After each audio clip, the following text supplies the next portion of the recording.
To store a view, we're just going to have the window the way we want it. Click the store button. And we're going to store this actually as view 1.1 on screen 2. So you want to make sure you store these onto the screen where your window is. You can store it to each of these screens has its own views that you can store. And we can store multi-screen views. So I could have a view that controls all of my screens or just certain ones or one screen. For us right now, we're going to go ahead and start setting up our main view, which will be our kind of our home base view wise. So even though we're just going to have a fixture sheet open up here, we're actually going to have this view control multiple screens.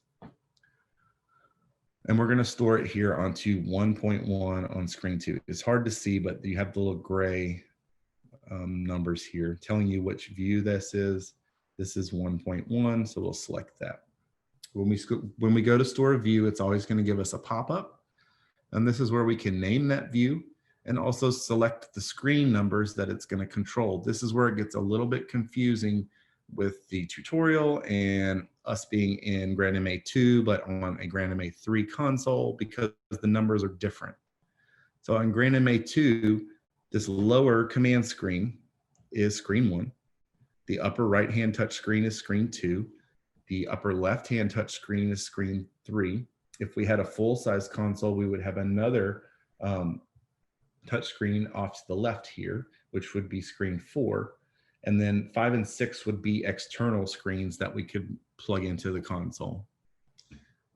For us, we're going to be dealing mostly with screen 1, 2, and 3 because that's what we have. Screen 4 is down here, but we're not using that as a screen so much as just a way to see our executor faders.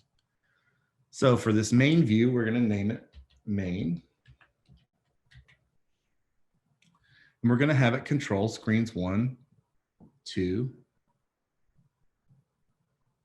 and 3, all 3 of them.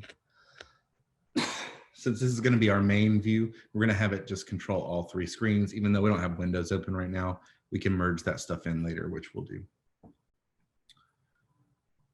If we were on a GrandMA3, these views would be they'd work a little bit different if we were on the 3 software, but the lower screen here would just be the left or right command screen, depending on which one it was, since there's 2. And then this screen would be screen 1, and this would be screen 2. So that's what the tutorial is telling you screen number wise. But for us, it's 1, 2, and 3 for MA2.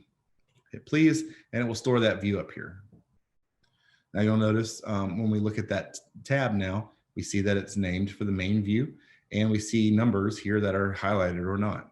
If we see this little grid here with numbers that are highlighted, that's telling us, okay, that's a multi-screen view.